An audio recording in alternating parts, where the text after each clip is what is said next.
మిత్రులందరికీ నమస్కారం. నేను వెన్నపూస సుబ్బిరెడ్డి,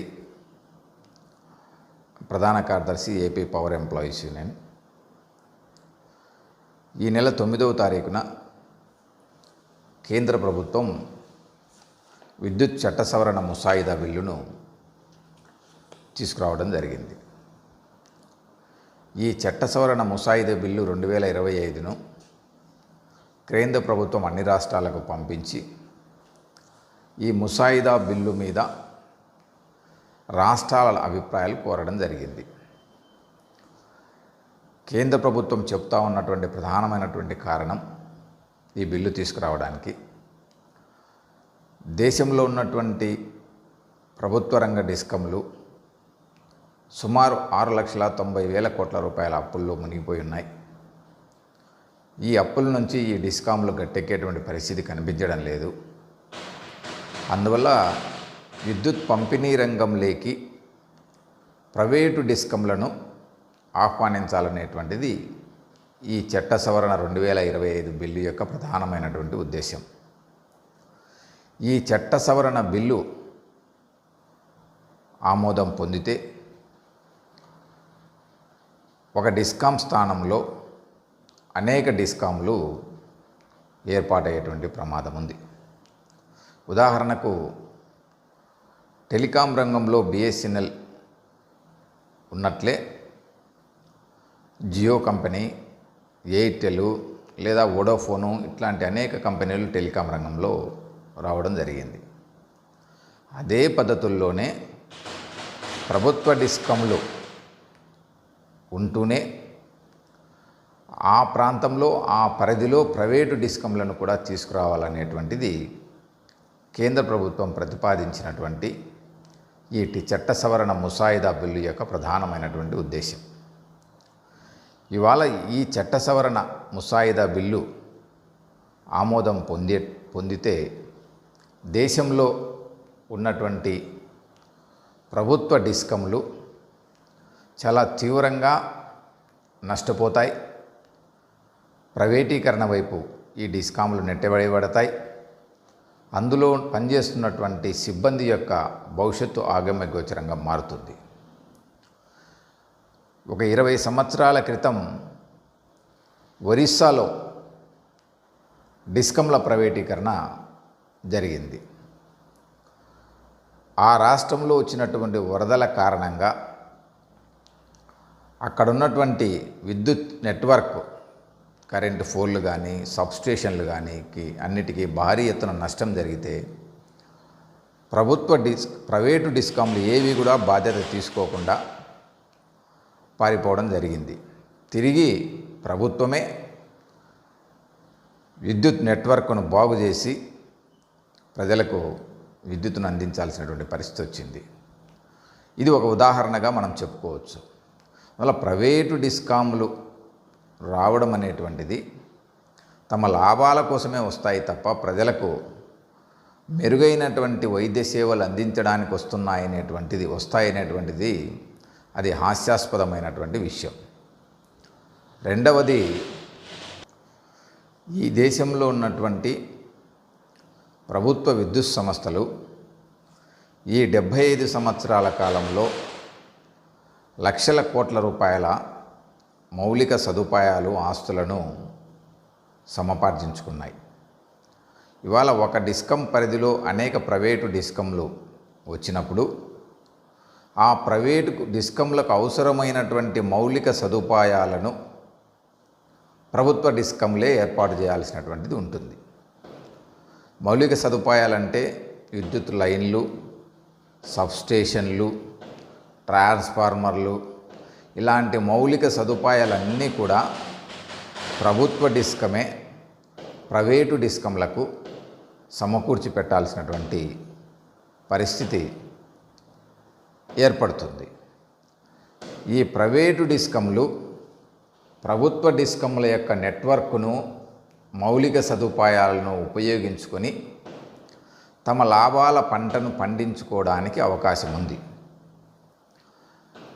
ఈ ప్రైవేటు డిస్కంలు లాభాపేక్షను ఆశించి విద్యుత్ రంగంలో అడుగు పెడతాయి కాబట్టి చిన్న వినియోగదారులు, రైతులు, మధ్యతరగతి ప్రజల మీద తీవ్రమైనటువంటి పెనుభారం పడేటువంటి ప్రమాదం ఉంది.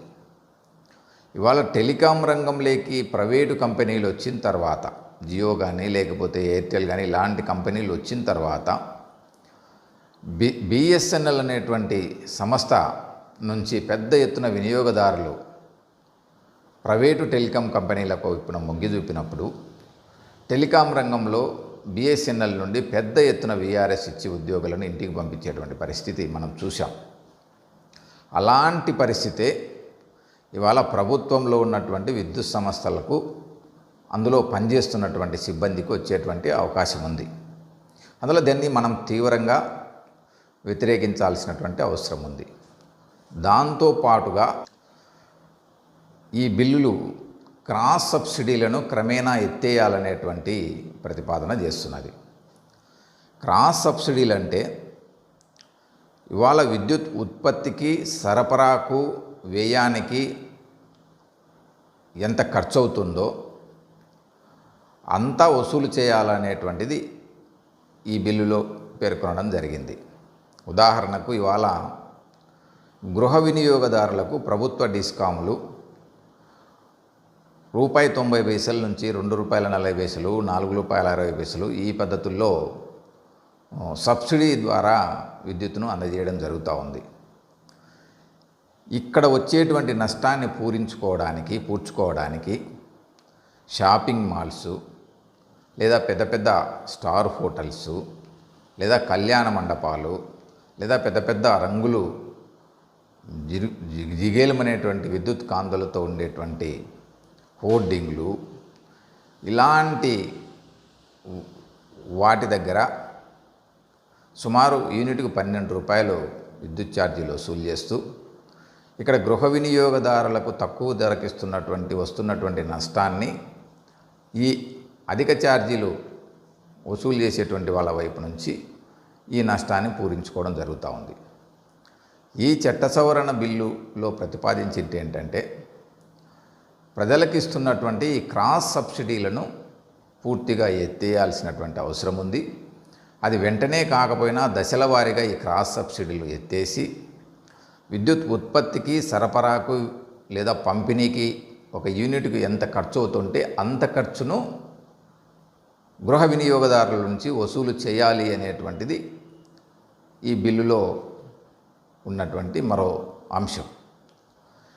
దీని ద్వారా గృహ వినియోగదారులకు తీవ్రమైనటువంటి భారంగా రేపు విద్యుత్ ఛార్జీలు పెరిగేటువంటి అవకాశం ఉంది.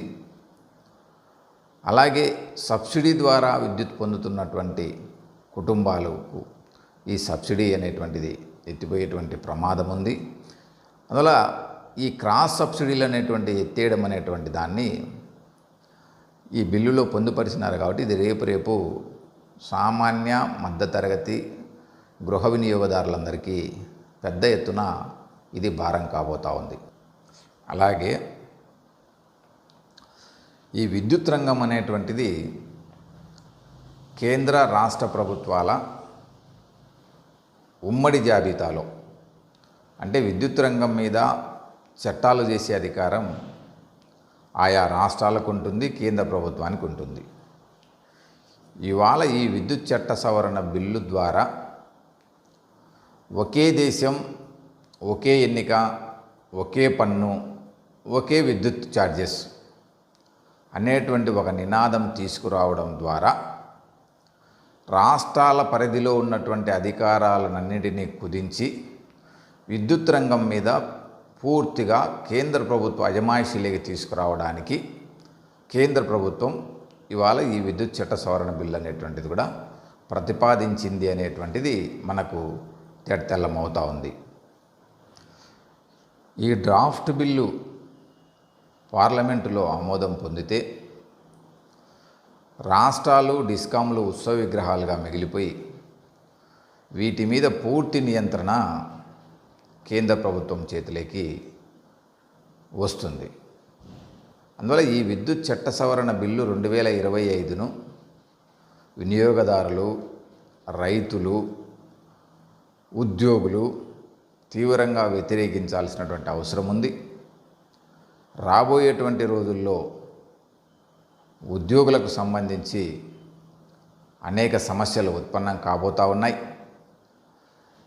ఈ డిస్కంల నెట్వర్క్ను ప్రైవేటు వాళ్ళు కూడా వినియోగించుకుంటే దాని మెయింటెనెన్స్ ఎవరు చేయాలి, ఎలా చేయాలి, వారి మధ్యన సమన్వయం ఏంటి, ఇలాంటి అనేక సమస్యలు ఇవాళ డిస్కాంలు ఎదుర్కోవాల్సింది వస్తుంది.